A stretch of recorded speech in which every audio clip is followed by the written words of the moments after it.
Hello, welcome to the Jack and Joe show. We are back and we are live. Joe Sansom, Swansea 1. Best team in the league, Swansea 1. Fulham 5. What a night of Sky Bet Championship action. How are you? I'm good. I'm sure you're even better after making the trip. Yeah, it feels like ages since we've gone live. I think ourselves, we've spoken about it probably every single day, and it just hasn't quite materialized in terms of schedules and stuff. But, after last night, we thought we have to, don't we? We really got to. Um, Wonderful, wonderful results in other games going our way. What's not to love? Yeah, we're in a prime evening spot here tonight, and don't worry, we won't be overlapping the Champions League tonight too much. Kickoff's at 8, so we'll try and go just to about 8, maybe a little bit beyond. But weirdly, we're going to start with a negative tonight. Rodrigo Muniz. Now, he tweeted 4 minutes before team news came out last night with I don't know what it was, a prayer emoji or like a fingers crossed emoji. Yeah. And we thought that was quite weird. I managed to catch it just before team news came out. And then obviously subsequently he's not even on the bench. He does travel with the team because I do see him on the camera at some point. And then he goes and likes all these tweets saying, "Where's Muniz? Where's Muniz?" And then just a bit weird. I don't know whether this is a 20-year-old who's throwing his toys out the pram because he's not been put on the bench. It doesn't look like he's going to be in. I don't think he's injured at this time. But I just want to get your thoughts on it, Joe, before we delve into the action. Yeah, it's a bit of a weird one and it's nitpicking. It was just a little bit bizarre. Mm. I was like you, I saw his tweet and I presumed that he would be starting when he put that. I just thought, Oh, there's no other reason why he'd do it. I thought it was before the team news came out, the fingers crossed and stuff. I was like, oh, he must be starting. I wonder what's happened to Mitrovic. You can see why he'd be a bit down to not be on the bench, especially as he's the backup striker. But fact is, who took his place? Tom Cairney, who's come back, the club captain. I know it's a different position, but I just don't think you can really complain too much. It's a one-time thing you would expect. mm. I'm sure he'll be on the bench in the future, and he's still very young. So we're probably making something out of nothing, in all honesty. But it's one of those where I think it's one to watch because he's clearly bothered enough by it to publicly say. So I wonder what's happened behind closed doors. But yeah, hopefully just something out of nothing. But then again, it is weird not to put a striker on the bench. You know what I It mean? is So, also like, weird to put a striker on the bench, and I've thought that as well when, for example, Stansfield hasn't got any game time when Mitrovic has been out and Muniz has stepped in. We haven't seen Stansfield getting any minutes, so I don't know. Maybe Silva doesn't want to put too much pressure on these guys. mm, Muniz hasn't even been coming on in the last few games anyway, even if mm. Mitrovic has been subbed off. So it's a weird one, but I guess we have to wait and see what happens on Saturday. Yeah, you'd imagine that Marco Silva will have a word with him and try and maybe like make him see some sort of sense, or just to be like, this is football, this happens. But let's get on to the action. I mean, we've been here for 3.5 minutes. We haven't even talked about the game, but we will start with the first half, which was a tricky one. And actually, I take the mick out of Swansea keeping the ball and stuff, but they do keep the ball quite well, but they don't do anything with it. They did, like, apart from that Obafemi shot, they did nothing with the ball. And I was sort of like, okay, they're stifling us in possession. We can't really get a hold of the ball. We're not really playing the football I would have expected us to at this stage. And of course, the red card is a major factor into the result. Like, absolutely. I think they would have got something out of the game if it wasn't for that, albeit it probably would have been 0-0 the way the game was going. But give me your thoughts on that first half before the red card, because we were under the cosh without really being under the cosh. Yeah, I know what you mean. Awful first half as a game, not as a Yeah. performance. Just the game was absolutely terrible. I mean, it was one of the worst halves I've seen of football this season in any game, not just Fulham. I mean, until that red card, there was one chance for each side. Mitrovic's header, not that far off, and Mm. then obviously the Obafemi shot, which I don't even think was going in. But yeah, I must admit I've been a bit wound up, as per usual, I suppose, about opposition fans and Swansea. clearly the best team in the first half, knocked the ball around. Fulham looked like a relegation side. They created absolutely nothing. Yeah, that they had most of the ball. That was clearly our plan, was to sort of step off and let Let them them have the ball, let yeah. them have it. Most of our goals came on the counter attack, as we'll come on to. Mm, Um, it was just a bit of a nothing first half. And Silva said that we didn't set up amazingly. Our press was not really what it should have been. It wasn't very effective at all. They played through us quite easily, but not into very dangerous areas. So I actually think that we would have broken through eventually. I think that we would have won the game regardless of the mm, red card. I think that we would have just stepped it up second half. That's mm. just what I've seen from Fulham this season. But we can't pretend that the red card didn't change the game. Ha. Yes, Matt Pollard. I'm not going to go into that. All I will say is 5 goals last night from Fulham, and 5 matchday vlogs to sink your teeth into if you like doing that. I didn't actually realize that people do that. I just thought like I suppose everyone does. I thought that no one really watches match. Maybe I'm just wrong. Let's get into that red card then. First of all, the Mitrovic header, thought it was in Yeah. for a split second. I heard Wasn't, I was obviously not there. I was watching and I heard sarcastic cheers from the Swansea fans. because we So I thought it was presume in. that everyone celebrated very briefly. Yeah, it was quite a weird one. The angle we were at and the angle in which the ball was at as well. Red card. Well, Joe Ryan in front of me, as soon as that tackle went in, he said red card, and I was like, oh, I'm not sure. And then the referee takes no time to brandish it, and I think it is. Come on, that's a terrible tackle. Yeah, yeah, I think it is. I mean, I must admit, my initial reaction was no, but that was probably because it happened so quickly. I just Mm, thought, oh, it didn't seem that bad from the television angle. When you mm, look at it back, I mean, the studs are up. It's really dangerous. He's gone in so hard and fast on Wilson's leg that it's a joke. Like mm. it's really really dangerous. And I've seen a few Swansea fans saying he made a meal of it. Maybe he did. It doesn't mean you Probably should do the hurt. tackle, mate. Yeah. It's like, so yeah, well, it's one of those where Swansea have appealed it. Good luck. Hope it gets extended for even longer. Um, and yeah, Ryan Manning. I saw him getting quite a bit of abuse in the QPR Swansea game. Obviously, former QPR player. Yeah. And I remember that night I was almost cheering him on a little bit. I definitely wasn't last night. Unbearable. See you later. We must not forget to talk about the Bournemouth score as well at some stage. But let's get into the goals. From what happened when the second half kicked off. You know how the second half kicks off, you haven't fully engaged yourself back in the game yet, and I'm just Yeah. staring at my phone, just having a look at the other results. And suddenly, I look up, and Harrison Reed just won the ball in the final third. Plays it to Wilson, squares it to Mitrovic, and I was like, "What has just happened?" 1-0, and obviously, I watched it subsequently in the highlights when they showed the full half in terms of how it happened from kickoff. And I don't know really what they're doing. What we're doing is pressing aggressively, and I love that. It was like 4 or 5 men pressing aggressively. Harrison Reed brilliantly winning the ball back, and there is Mitrovic for goal number 35. Joe, what Yeah. a season! Unbelievable. 1-0. Unbelievable. And he's broke the record for the most goal involvements in a championship season now Wow. with 42. I think the record was 41, which was again Tony's joint record. So quite funny. But anyway, yeah. Harrison Reed, I thought was great last night in terms of defensively as usual, but in terms of going forward, I think it's possibly the best I've seen him. Obviously, set up the own goal, which we'll go on to talk about, but he was instrumental in that first goal as well. I missed it completely. I was getting a drink, heard the second half kicked off, sat down. By the time I'd sat down, Mitrovic was reeling away, celebrating, and I was thinking, what could possibly have happened? Did we do the Bournemouth kickoff routine when Solanke scored? I was like, what? Like, there's not been enough time, especially as I'm pretty sure Swansea had kickoff. So I thought, they'll Yeah. pass it around for about 25 minutes and do nothing.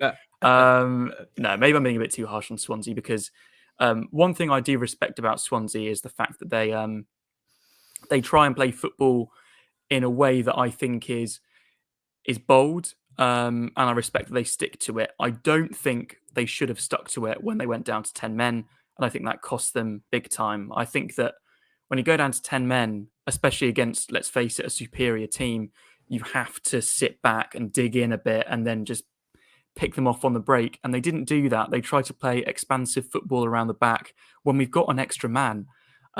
Really, really silly. We were always going to press higher. We were always going to press stronger. And I think they only have themselves to blame. But let's not act like this was all Swansea's undoing. I thought we played exceptionally well going forward in that second half. And first 2 goals really epitomise it. Yeah, and part of the second goal was Harrison Reed, who was just popping up on the wing. Like not even last night, a few games ago as well. Last few games, I should say. What do you think of that? He's playing in this more advanced role, and he's sort of got a goal contribution yesterday with the own goal. I suppose it's an assist. It's not quite the first goal he's been looking for. But yeah, Ben Cabango sort of caught in the wrong place. It just felt like every time we got in the box last night in that second half, we were going to score. I reckon we could have got 6 or 7. Obviously, we didn't. But what do you make of the second goal? Great from Harrison Reed, and yeah, Cabango a little bit unlucky, but 2-0. Yeah, what just wonderful play by Reed. Couldn't believe he was in so much space immediately in the same position where we'd scored from about 5 minutes earlier. Yeah. Criminal from Swansea, absolutely criminal. And Cabango, I thought he was quite decent first half. I thought he played quite well against Mitrovic, but I remembered, and I was saying to my dad at half time, I was saying, like, Cabango is the guy that was arguably responsible for all 3 of our goals in the game in September. I remember he lost his man for the first one, got skinned for the second one, and then lost his man for the third one, and every single time it was Mitrovic. So I was thinking, is this his sort of, renaissance? Not renaissance. What am I on about? I don't even know what the word is, but not renaissance. His like comeback game. Don't know what I was trying to say there. And yeah, Cabango then puts it into his own net. And I think from there, I know the first goal was the killer, but the second goal is completely game, set and match. Swansea were never going to score twice. We were quite comfortable. And it was so important to get those goals so quickly at the start of the second half. Yeah, brilliant response after redemption. That's the word. Redemption. There we go. I like that. Yeah, not renaissance. Thanks everyone who's tuning in. Thanks everyone with your comments. I'm going to bring a few up at some stage once we delve into a little bit more about Barnsley and stuff. And yeah, I suppose Bobby Decordova-Reid coming on and scoring the third goal. Really weird but quite satisfying goal this. What a ball by Mitro outside of the foot. Makes it look easy. I mean, you could talk about his goals, but his contributions in and around the pitch are just exemplary. And this ball is really satisfying outside of the foot. Harry Wilson then heads it across. And then he's sort of in between 2 or 3 players, Bobby Decordova-Reid, and he stoops low, heads it in for our third. And he's becoming quite a little handy player. If you actually take a step back and you look at his goal contributions this season, sort of gone under the radar a little bit. But Bobby Decordova-Reid, a great goal against QPR. Another one last night. He scored against Mill as well a few weeks ago. 2 ex-Cardiff players made it as well. Brilliant shout there. What do you think of Bobby Decordova-Reid's goal? Really nice poacher's finish, really. Yeah, really satisfying. I was really hoping that Wilson was going to get a goal last night after he was getting a lot of stick, but I suppose the next best thing is for him to set up a couple, and he's been in really good form these last 2 or 3 games. Once again. Yeah, Bobby Reid's a really weird one because I feel like he doesn't play often at all. But yeah, that's his, I think, 6th goal of the season in the league. I think he's set up 6 as well. Yeah, it's a very, very good record. And, he was our top scorer in the Premier League last year. I know that the circumstances were a bit poor, to say the least. It wasn't exactly tough to be our top scorer. I think he got 5. But, this year he's chipped in when he's needed to. His finishing is very good. He's very reliable. And it's just so good that we can bring that sort of player off the bench when I would argue he'd probably start for any other team in this league. Carefree Lewis. How are you doing, mate? Chelsea fan.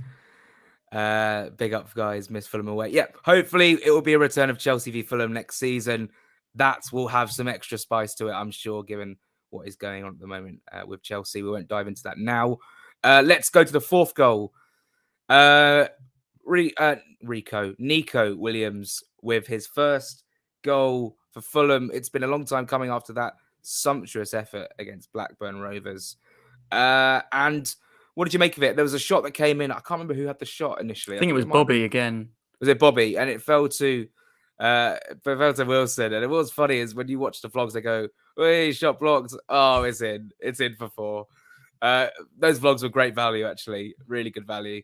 Especially when they all like met up together at halftime to discuss how much they hate Fulham.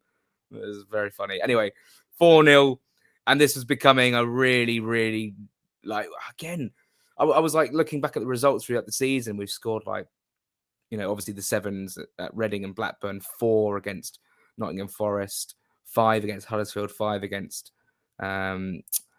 Swansea last night. There's a couple more I've definitely missed off there as well. It's just unbelievable. And obviously Williams makes it 4-0, Joe. Yeah, long time coming, as you say. And how crazy is that to say, considering it's the 9th of March and he's only been here since, well, basically the 1st of February. He's been wonderful since he signed. Going forward, he seems like really class, to be honest with you. I would love to combine him and Tete in some sort of weird footballing experiment where you've got Tete's defensive ability and Williams' attacking ability. I think that would be the perfect right back for us. But let's put it out here right now before we even get onto his second goal. We have to sign him in the summer. I don't care if it comes as part of the Carvalho deal. I don't care if it's separate. We have to sign him. It's Matt Targett all over again.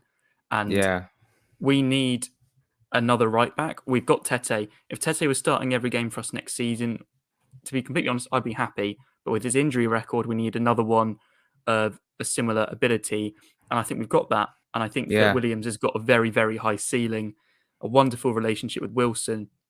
And it's one of those that I think we've got to get it done. And I would hope that that's already in the pipeline. Yeah, given that it's interesting, given that Williams and Wilson already have Premier League experience and Premier League quality, to see a relationship like that growing in a championship season, going into a Premier League season, hopefully, just gives me a lot of confidence that, especially down that right-hand side, we're sorted in terms of squad harmony. And that is a deal where suddenly I'm thinking, if that's going to be part of the Carvalho deal, I'm pretty happy with it. Yeah, I have missed out the Swansea goal, but it doesn't really matter, does it? Because it didn't really count for much. Joe Perreault with the header, bit frustrating to concede it, but it was almost like, oh no. Anyway, we'll just go up the other end and score, and we did. So we won't touch on Joe Perreault's goal too much, guys. So yeah, that's really good. I was going to ask you a question before we go on to the magical 5th goal. Who has made the bigger impact? Or who did make the bigger impact? Well, I don't know how to phrase it. Williams or Matt Targett? In context. Oh, that's a really hard question because with Matt Targett, obviously we know the end result. I'm going to say Matt Targett, and I feel really harsh saying that, but my reasoning for that is that when we signed Matt Targett, we needed a left back so badly. We weren't far into our very good run. Neco Williams, if we hadn't signed him, would we be still doing okay? I think so. If he keeps this up and he performs like this the whole season, Williams, because the performances are so good, as a few people have pointed out in the comments. But in terms of right now, Targett. But imagine this, Jack. Imagine next season they are both our fullbacks. Well, I mean, there was a rumor that came out last night, but it was quickly squashed. Just sort of rubbish, wasn't it?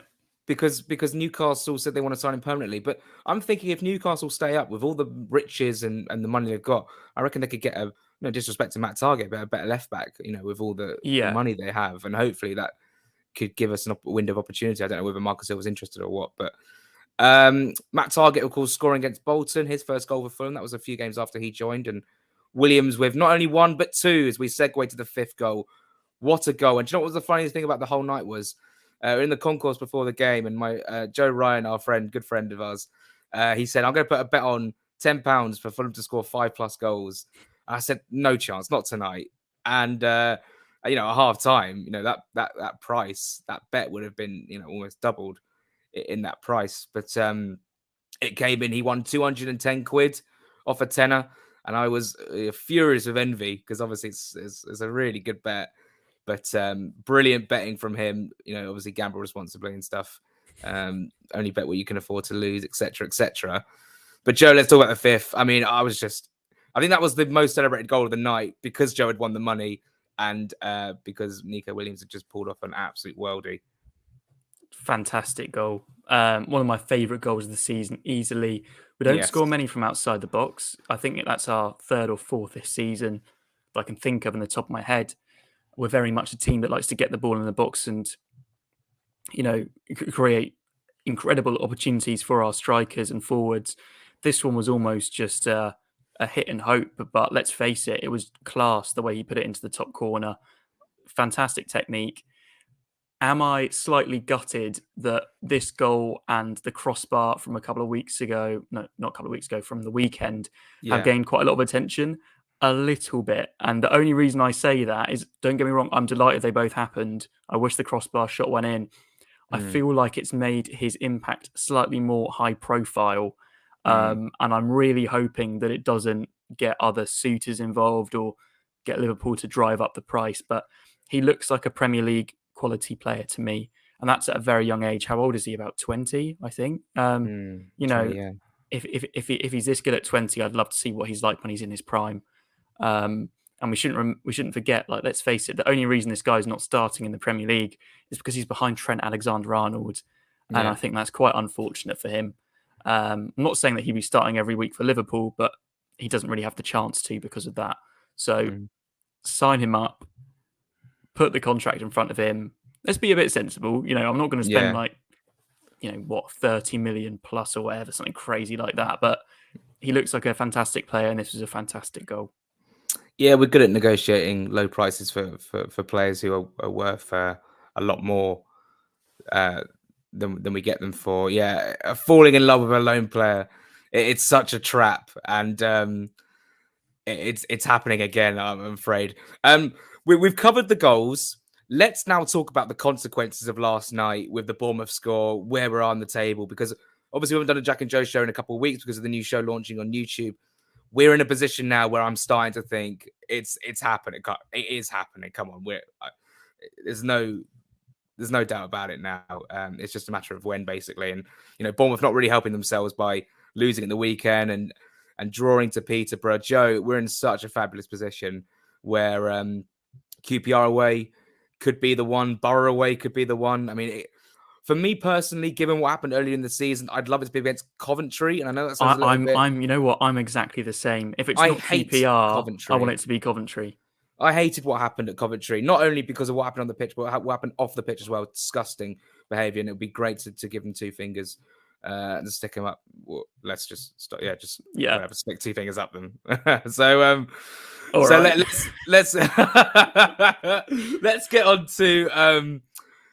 Let's get on to Bournemouth. I mean, their fans they're in turmoil. They're like Woodgate in, Parker out, shaking all about. Brilliant. You love to see it. I mean, here's the thing, because I actually feel a little bit sorry for some Bournemouth fans. I want to stress not all, because some of them gave us a bit of stick and I think they deserve what they're getting. And then there's some that are just football fans like me and you, Jack, a large majority of them, that I feel sorry for, because quite simply, they are being subjected to the same crap football that we did. And if you look at the Vital forum for Bournemouth and just look down the match thread for Peterborough, as I did today, their comments, you could put them to any Fulham match under Parker, other than maybe 2 or 3 fantastic performances that were a bit out of the blue. I mean, it's so similar. It's passing for passing's sake. It's very, very structured, no creativity. It's waiting and waiting for the perfect opportunity. It's not being able to go behind the defences. It's one of those where it feels like exactly what happened to us. Physical numbers everywhere. Dom Solanke. Brilliant. It's crazy to me that he's doing the exact same thing, because honestly, at the start of the season, when they were on a good run, I was thinking, oh my goodness, has he evolved as a manager? Is he doing something different? The answer is no. He just hadn't had the time to get them playing the way he wants to. This is the way he wants them to play. And that's now Grant McCann. 3 attempts this season he's had to take points off Bournemouth. Oh, wow. In all 3 of them, he's done it. And he came away last night saying that he was disappointed they didn't get all 3 points. I mean, it says a lot, doesn't it? There's a lot of things to touch on with Bournemouth. I mean, Philip Billing last night getting a yellow card means he's out for 2 games.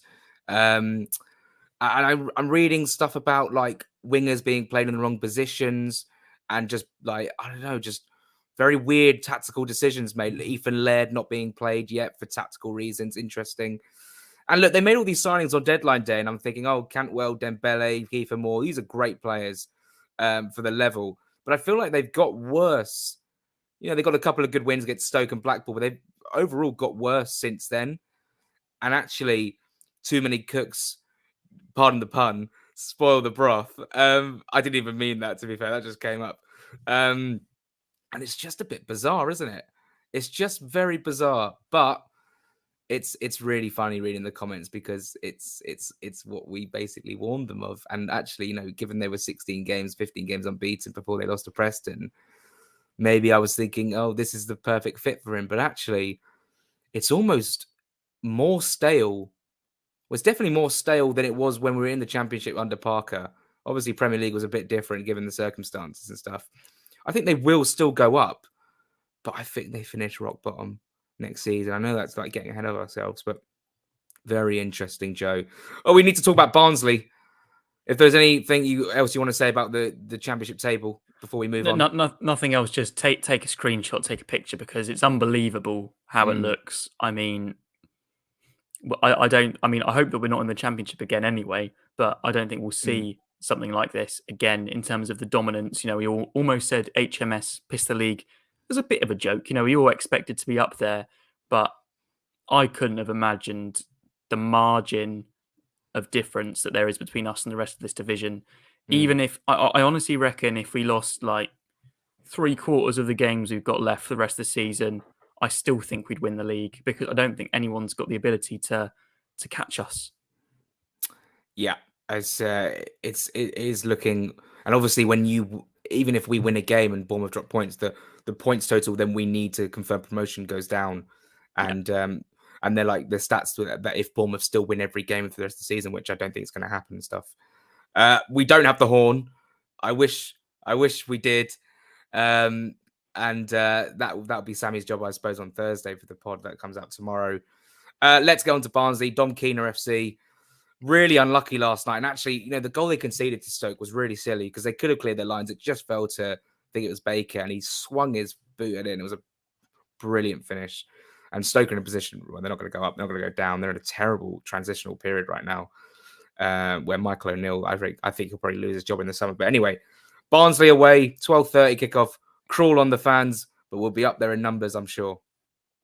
Yeah, it's a weird one with Barnsley because until the last couple of games, they were suddenly mounting a really late great escape push. I mean, they were playing some fantastic football, beat Borough, but they lost that 6-pointer against Derby, and it almost felt like when that result came in, is that the end of them for this season?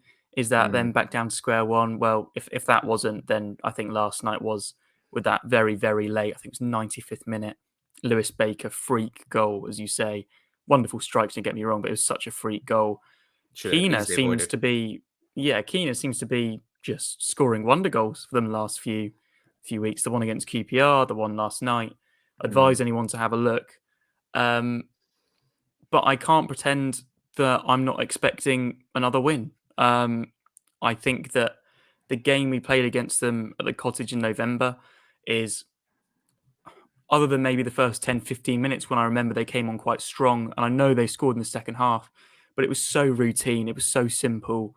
And even if they have improved since then, obviously their new manager hadn't properly taken over then, I'm still expecting 3 points. But the wonderful thing is, Jack, that let's say we have a bit of a disaster this weekend, we draw or lose, it's just not the end of the world at all. Exactly. And that is sort of, a lot of people say, oh, I go to away games, just to drink and have fun. It's not really about the game. For me, it's more about the game, obviously, because, you want the good result. You want to have a good time up there. But it's like I said against Huddersfield, it's like the most harmless loss I've ever experienced, because I genuinely feel like, I mean, even then it wasn't necessarily done, but the way in which the position we were in, I feel like even now, if we were to drop points, it's sort of like, oh well. Obviously, we don't want to get complacent and start dropping, 3 games in a row without a win. Suddenly, we're getting a little bit nervous with Bournemouth's game in hand. But obviously I want to win. I think we will win. But if we do draw and lose, like you say, it's really a case of, all right, we'll go again against West Bromwich Albion. And of course, Forest winning the cup tie means we don't have a game against them. So we're going to have like a 3-week break, really, with the international break, which is quite annoying. But also, it's a nice little switch off. Enjoy England, look at the other championship results, and just have a good old time about it. Let's get some. So unchanged we were last night from Saturday against Blackburn. What about tomorrow? Surely a bit of rotation. Not tomorrow, Saturday. Surely a bit of rotation, or would you just keep it the same? I feel like there will be changes. I feel like Kearney will start in this one ahead of Seri, and I think that might be the only change.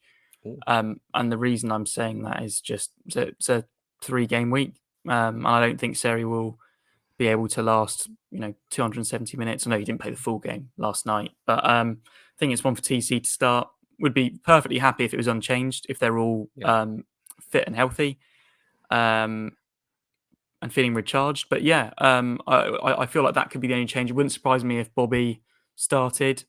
And yeah, I can't see any other changes other than that. I feel like this is a game where it would be fantastic to win it purely because I feel like this is a big weekend in terms of that gap that we need for automatic promotion, hopefully closing slightly, because Huddersfield go away to West Brom. And I know West Brom are poor, but that is not the easiest fixture in the world. West Brom finally won the other day. And if they are going to mount a late playoff push, this is one that they probably have to win. So wouldn't surprise me if Huddersfield drop points, especially after their unbeaten run ended. So it'd be great if we could just knock 3 or 4 points off the... well, not 3 or 4, 3 points off the tally that we need for automatic promotion. Yeah. 3 or 4 goals would be nice, though. Yeah, that would be nice. I'd be gutted if Seri doesn't start, given I tweeted in the summer. Imagine watching Tom Mikel Seri dictate play. And everyone was like, what are you talking about? You're deluded, blah, blah, blah, blah, blah. And like, if he plays, or if he plays some sort of part of the game, I'd be happy. But for him to start would be great. So I can quite tweet it yet again and go, I told you so. But no one's going to really care because we're in a good position anyway. Let's do a score prediction before we leave, because I know the Champions League starts and I think I want to watch it and everyone else does. So score prediction for Barnsley away. It would be great to get some score predictions in the comments as well. I'm going to go for 3-0 Fulham. I'm feeling confident again. And the way we played second half last night, I don't think Barnsley are going to cause us as many problems as Swansea did first half in terms of just being unable to settle on the ball, maybe rather than chance creation. But I think if we start fast and get that first goal, I think it could be another big win. Yeah. Thomas says 1-0. I don't know whether he's saying 1-0 Barnsley or 1-0 Fulham, but given that Barnsley are at home, Dom Keenan, I really hope not. I'm going to go with... Oh, it's hard because I feel like we could just score bare goals. Yeah, I'll go 2-0 Mitro Brace. Go on. I'll agree with you there. Let's have a look. 3-0 Fulham. 1-0 Mitro bullet header. Love to see it. 4-1. Is that 4-1 Barnsley? I mean... 20-0 to Fulham. Fantastic. 2-0 from Mr. Mayonnaise. 3-0 from Rich. I mean, this is it's I'm so happy. If Mr. Mayonnaise has said 2-0, I might have to switch. Because, yeah. I just want to briefly say if we when we do a video on Monday, I'd like to have a little extended chat into recruitment, because if we were to win on Saturday, I think it's obviously a stronger position. And I'd like to just talk about, do we start looking at, summer plans and stuff? Because obviously we had such a short time last time because of COVID.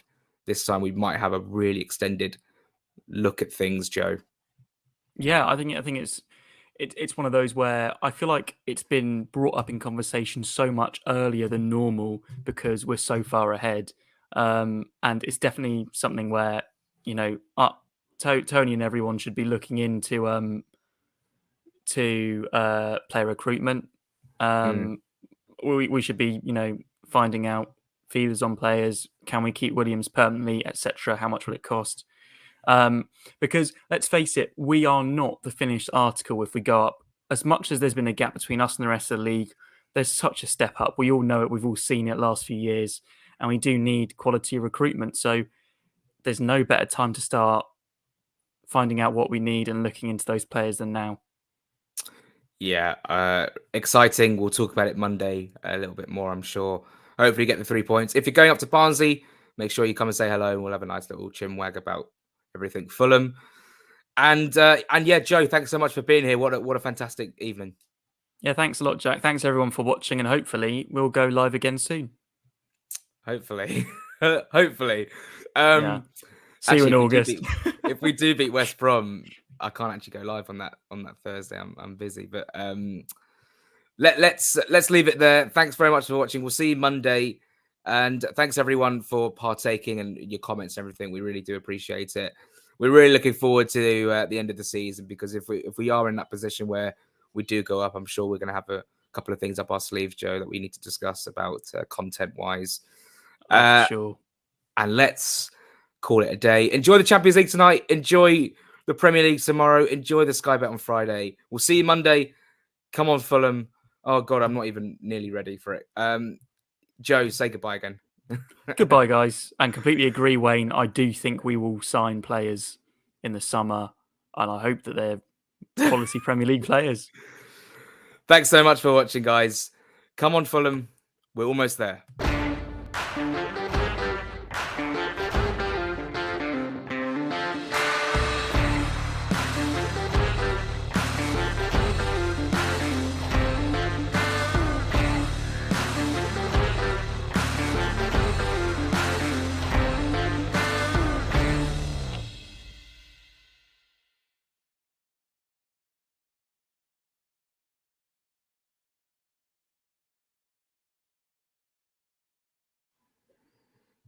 Did you see the... We're still live, mate. Oh, God. See you later, guys.